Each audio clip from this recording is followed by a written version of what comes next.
এই মুহূর্তে একটা ভয়ঙ্কর খবর, সেটা হচ্ছে গতকাল কানপুরে বুলডোজার চালাতে চালাতে একটি মাদ্রাসাকে পুরো গুড়িয়ে দিয়েছে সম্পূর্ণ বিজেপি সরকার, যোগী সরকার। কি হয়েছে বিস্তারিত এই ভিডিওতে দেখাবো। অনেকে বলবেন যে বেআইনি জায়গায় ছিল তার জন্য হয়তো ভেঙেছে, অনেকে বলবেন মুসলিমদের ভেঙেছে তাতে কি, ইত্যাদি নানা কথা বলবেন তারা। কিন্তু ভিডিওটি শুরু থেকে শেষ পর্যন্ত দেখার অনুরোধ করছি এবং ভিডিওটি অবশ্যই ব্যাপক শেয়ার করুন, যাতে করে এই বিজেপি আরএসএস গদি মিডিয়া তথাকথিত মুসলিমদের বেআইনি জায়গায় অবৈধভাবে নির্মাণ, দোকানপাট, ঘরবাড়ি ভেঙে গুড়িয়ে দেওয়ার যে ট্রেন্ড চালানোর চেষ্টা করছে, তার পেছনে রয়েছে মুসলিম বিদ্বেষী একটা প্রবল ষড়যন্ত্র। এবং কানপুরের ঘটনার ক্ষেত্রে সেখানকার যে ইমাম মাদ্রাসার, তিনি কি বলছেন তার বক্তব্য শোনাবো ভিডিওতে। তার আগে দেখে নিন কানপুরে এই যে ঘটনা ঘটেছে এর পেছনে রহস্যটা কী। এর পিছনে রহস্য এটাই, যেখানে মাদ্রাসায় এখানে শিক্ষার একটা সুযোগ ছিল গরিব ছাত্রছাত্রীদের, সেই জায়গাটা ধ্বংস করে দিয়েছে। অর্থাৎ মুসলিমদের এখন শিক্ষার যে সুযোগ সেটাও বন্ধ করতে চাইছে।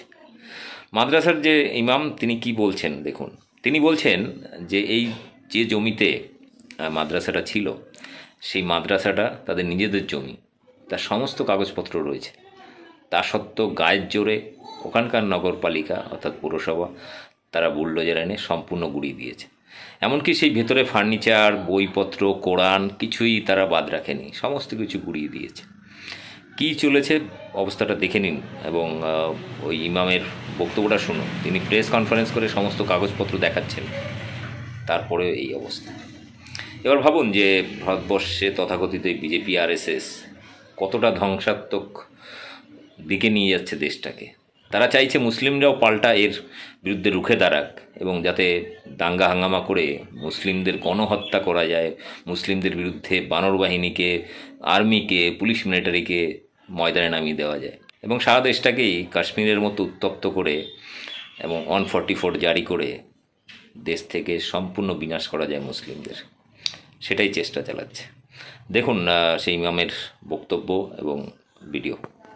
दिक्कत परेशानी हुई, कल नगर पालिका ने हमारा बगैर नोटिस दिए हुए, बगैर कोई सम्मन भेजे हुए, बगैर मुझे कोई सूचना दिए हुए मेरी मदरसे की इमारत को गिरा दी।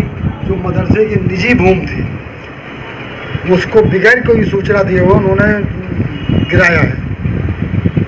इस मदरसे में कोई विवाद था क्या आपका? मदरसे का कोई विवाद नहीं था, किसी से कोई विवाद नहीं था, न कोई अदालत में विवाद था, न कहीं कोई बात था। तो फिर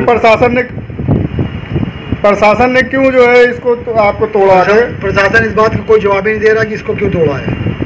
अच्छा, तो ये आपने ऊपर शिकायत करी इस बात की? हाँ, उस बात की शिकायत मैंने डीएम साहब को वहाँ की है, कमिश्नर साहब को वहाँ की है और आगे की मैं कार्रवाई करने जा रहा हूँ।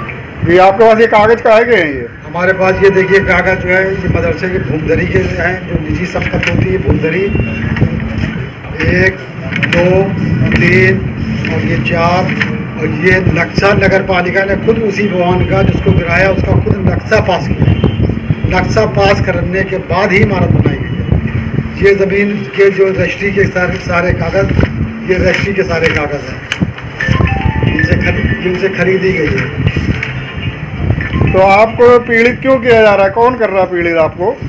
पीड़ित हमसे जो नगर पालिका के ईओ साहब हैं, वो जो है भावना से ये हिसाब से काम किया हुआ हमारी समस्या।